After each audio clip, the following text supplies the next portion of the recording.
October 2002, a military training complex in the high Nevada desert, 60 miles north of Las Vegas. The temperature has dropped sharply since sundown. The air smells of dry earth and jet fuel and something else. Something metallic, almost electric. The particular scent of serious men preparing for serious work. 12 men in dark tactical gear move through the darkness without a sound. Not relative silence, actual silence. No boot scrape, no gear rattle, no whispered command. They communicate in hand signals so practiced they happen below the level of thought. They know each other's breathing rhythms. They know who takes the lead when the lead man goes down. They know without discussion how this night is supposed to end. From a low ridge 200 meters to the east, 12 other men watch them. The observers are Spetsnaz, Russian Special Forces, specifically, operators from the 45th Guards Special Purpose Regiment, one of the most decorated and feared units in the Russian military. These men have fought in Afghanistan. They have fought in Chechnya. They have lost colleagues to mountains, to ambushes, to things that have no clean name. They are not easily impressed. And yet, their commander, a colonel named Sergei Volkov, leans forward almost imperceptibly as he watches the Americans move. His interpreter stands 20 meters back. He does not need him. He already understands what he is seeing. He just does not have the words for it yet. To understand how 12 Russian Special Forces operators came to be standing on a ridge in Nevada watching United States Navy SEALs run a night exercise, you have to go back further than you might expect. Not to 2002, not even to the September 11th attacks that had by then rewritten the strategic calculations of an entire generation. You have to go back to a handshake that most people have already forgotten. In November 1991, as the Soviet Union was still in the process of its slow collapse, a small group of American and Russian military officials met in a conference room in Brussels to discuss something that would have been unimaginable just 5 years earlier. Actual military cooperation between the two nations. Not diplomatic theater, not treaty language designed for press releases. Real cooperation between real soldiers on real problems. The Cold War had not simply ended, it had evaporated.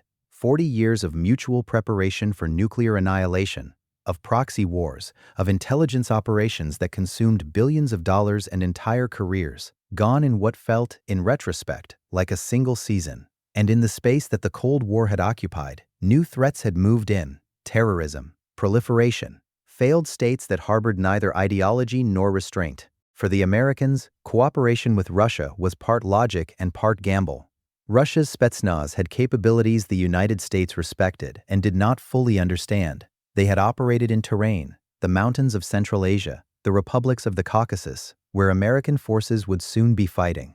They had knowledge of those regions that could not be replicated from satellite imagery or signals intelligence. They had, in short, things worth learning from. For the Russians, the calculus was different but not incompatible. The Russian military in the 1990s was in a state of profound institutional stress. The budgets had collapsed. The prestige had collapsed. Men who had trained their entire careers for a war against the North Atlantic Alliance were now being asked to chase militants through rubble. Joint exercises with the Americans were partly practical and partly something else, a way of taking the measure of a competitor whose capabilities they had spent decades analyzing from a distance, a way of answering, in controlled conditions, the question that had defined their entire professional lives: how good are they, really? The first formal joint exercises between American and Russian Special Operations units began in 1994 under the Partnership for Peace framework. They were careful, guarded affairs. The Americans brought their best and showed just enough. The Russians did the same. Both sides went home without having fully answered the question, but the September 11th attacks changed the parameters. Russia, under Vladimir Putin, had been fighting what it characterized as a terrorist insurgency in Chechnya since 1999. Putin was among the first foreign leaders to call George W. Bush on the morning of September 11th. He offered intelligence. He offered cooperation. He offered, in certain channels, operational support of a kind that had no precedent in the relationship between the two countries. And in October 2002, a team from the 45th Guards Special Purpose Regiment boarded a military transport and flew to the United States. They were going to spend 3 days at a special operations training facility in Nevada. They were going to work alongside the men of Naval Special Warfare Development Group, the unit the world knows, imprecisely, as SEAL Team 6. No one expected what happened next. The Russian operators arrived at the facility on a Tuesday morning and were met by their American counterparts with the particular brand of reserved professionalism that serious military men use when they are trying to read each other. There were handshakes, there were interpreters, there was coffee that the Russians accepted without comment, and a briefing room that they studied with the trained attention of men who are always looking for exits. The senior Russian officer was Colonel Sergei Volkov, 51 years old, 27 years of service, 2 tours in Afghanistan and 1 in Chechnya. He had a scar along his left jaw that he never explained, and a habit of absolute stillness when he was listening that his men had learned over the years to recognize as concentration so complete it bordered on predatory. The senior American officer was a SEAL commander known to the group as Bravo, a convention of operational anonymity that the Russians initially found amusing and later found instructive. Bravo was 43, a Virginia native who had joined the Navy at 17 and had spent the intervening decades becoming someone who did not need to speak loudly in order to make a room feel smaller. He had served in Panama, Somalia, Bosnia, and in places the official record does not name. He was, by training and inclination, not a man given to speeches. What he gave the Russians instead was a schedule. Day 1, observation. The SEALs would run their standard night infiltration exercise and the Spetsnaz would watch. No participation, no commentary, no interference, just watching. Day 2, exchange. The Russians would run their version of the same exercise. The Americans would watch. Day 3, integration. Both units, together, against a shared objective. It was a simple structure, clean, respectful of what neither side knew yet. What no one had accounted for was what Day 1 would do to the Russian team's assumptions. The Spetsnaz had come prepared for a performance, not a deception. They did not think the Americans were hiding capabilities, but a performance in the military sense. A demonstration of competence designed to justify a program, secure a relationship, impress a delegation. They had seen this kind of thing before. They had participated in it. When 2 elite military units meet, there is always an element of theater. They had expected to see skilled soldiers. They had not expected to see what they saw. The SEAL team moved through a 2-kilometer infiltration course that night. Rough terrain, low light, a simulated compound at the end of it, and they moved through it in a way that Colonel Volkov would later describe to his debriefers in Moscow as not like soldiers, like water. You watch water run downhill and you cannot see it choose its path. It just finds the path. That is what this was. The communication between operators was subvocal, almost non-existent. They read each other, read the terrain, read the situation. An obstacle that would have required a command in most units required nothing here. The nearest man simply handled it, and the rest flowed around him and continued. There were no wasted movements, no hesitation, no visible decision-making process that an observer could identify and track. They cleared the simulated compound in 4 minutes and 11 seconds. The Russian non-commissioned officer timing them stopped his watch and said nothing. He simply showed the face to the man next to him. The man next to him said nothing either. They would not mention the time until the debrief, and in the debrief it would generate more than a minute of complete silence. Just a quick moment before we continue. If you are watching this for the first time, welcome. And if you have been here before, thank you for coming back. This kind of research takes real time, and your support makes it possible. Now, let's carry on. Day 2 was when the dynamic shifted in the direction no one had publicly anticipated. The Spetsnaz ran their exercise at dawn. Not night, dawn. The transitional light that is in some ways harder to operate in than full darkness, where depth perception collapses and shadows move in ways that the eye interprets as threat. They had chosen it deliberately. It was their preferred operating window. They were extraordinary. Where the SEALs had moved like water, the Russians moved like something more deliberate, more mechanical, in the purest sense of the word, a precision instrument doing what it was designed to do, with no wasted energy, no improvisation, no looseness. Their communication was minimal but formalized, hand signals so precise they constituted a language, a visual grammar refined over decades of actual combat, in actual mountains against actual enemies who were trying to kill them. Their close-quarters techniques were different from the American approach, not worse, not better, different in ways that reflected a completely separate line of tactical development, a parallel evolution that had reached a different but equally functional conclusion. The Americans used a fluid, reactive entry doctrine. The Russians used an overwhelming precision entry, multiple simultaneous points of penetration, controlled violence so concentrated and brief that resistance became statistically irrelevant before it could organize itself. Bravo watched the Russian exercise from the same ridge that Volkov had used the night before. He watched without expression for most of it. Near the end, he turned to his sergeant major and said something that the sergeant major would repeat, years later, in an interview that never made it into any official record. "I spent 20 years thinking we were the best in the world," Bravo said. "I still think that. I just think it's a lot more complicated than I thought it was." The sergeant major nodded. "Yeah," he said, "complicated." That single exchange, quiet, unpretentious, between two men watching other serious men do serious work, captured something that no briefing document or after-action report would ever quite say in plain language. Elite forces, when they actually meet each other, do not find hierarchy, they find a mirror.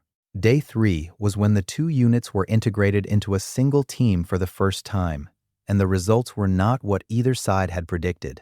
The exercise involved a simulated hostage rescue at a multi-room facility, with a time constraint and an opposing force, professional role players chosen specifically because they were difficult. The combined team had 4 hours to plan and 2 hours to execute. The planning session was the first real test, and it almost broke down before it began. Not because of hostility.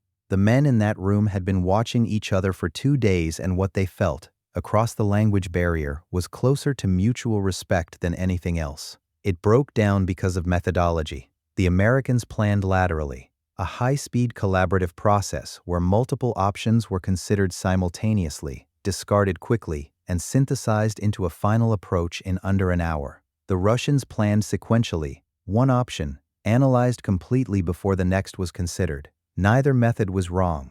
Both had produced results that neither side could easily argue with. But in a combined planning session, they produced friction. The Americans thought the Russians were too slow. The Russians thought the Americans were too chaotic. It was Master Chief Petty Officer Daniel Reyes, a 13-year veteran from San Antonio, Texas, who had the particular social intelligence that very technically gifted people sometimes possess in abundance, who solved it. Not through a speech, not through a command. He walked to the whiteboard where the Russian communications plan was laid out, studied it for 90 seconds, and then drew a single connecting line between two of their nodes and his team's planned entry sequence. He looked at the Russian non-commissioned officer standing next to the board. The officer looked at the line. He looked at Reyes. "Yes," the officer said, in English, his only English word of the exercise. The plan came together in 35 minutes after that. The execution was exceptional. The Americans led the entry because their technique was better suited to the specific geometry of the structure. The Russians provided perimeter security and what can only be described as a capacity for stillness under pressure, an ability to wait, precisely positioned for a precise amount of time, and then move with absolute commitment at the correct moment, that several of the American operators would later describe as the single most impressive thing they had witnessed in their professional lives. The hostages were recovered. The opposing force was neutralized. The time was under the constraint. Afterward, in the low concrete building that served as a debrief room, Colonel Volkov sat across a folding table from Bravo and said something quietly, to no one in particular, and his interpreter translated it without being asked.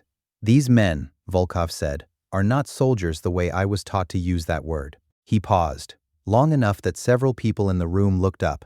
"They are something else. I do not have a word for it." Bravo looked at him for a moment. "We don't either," he said. "We just keep training." The joint exercise concluded on a Thursday afternoon. The Russians flew home the following morning. The official reports were classified. The photographs were classified. The names, in most cases, were classified. What was not classified, what could not be classified, because it lived in the minds of the men who had been there, was the shift that had occurred over those 3 days in the desert. Colonel Volkov's debrief to Russian military intelligence ran to 41 pages. Large portions of it remain restricted, but the summary, partially declassified during a later review, contained a single line that has been quoted in military academic journals and in at least one speech by a senior Russian defense official who almost certainly should not have quoted it publicly. The line read, "Their standard is not their ceiling, it is their floor." Master Chief Reyes, in his after-action statement, wrote, "I went in thinking we would learn some things and confirm some things. I came out thinking we need to reconsider some things. That is a good outcome. That is the best outcome. 2 elite units, 2 completely separate traditions, Two completely separate answers to the question of what a special operations soldier should be capable of. Both answers were right. Both answers were incomplete. There is a quality that the best military units in the world share, regardless of flag, regardless of doctrine, regardless of the political systems that produce them. It is not courage. Courage is common enough, in extremis, that it cannot distinguish the extraordinary from the merely good.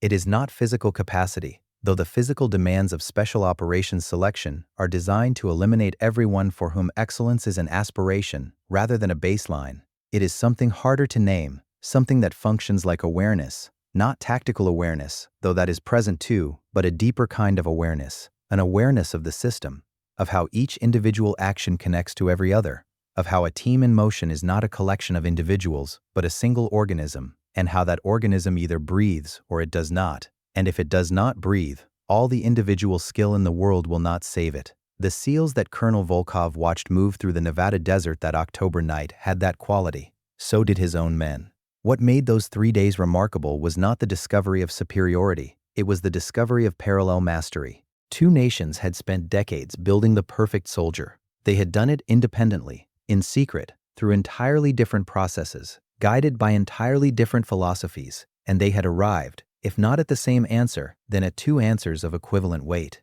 The Cold War had been, among other things, a competition to produce the finest soldiers on earth. Both sides had won. The men who flew home from Nevada that week, American and Russian alike, carried something they had not brought with them. Not tactics, not techniques, not secrets. Something more destabilizing than any of those things. Respect.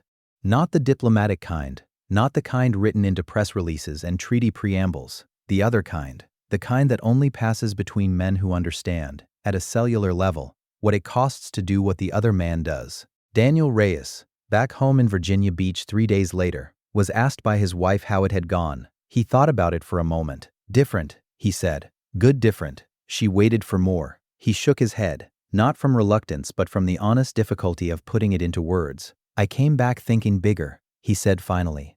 That is what happened. I came back thinking bigger.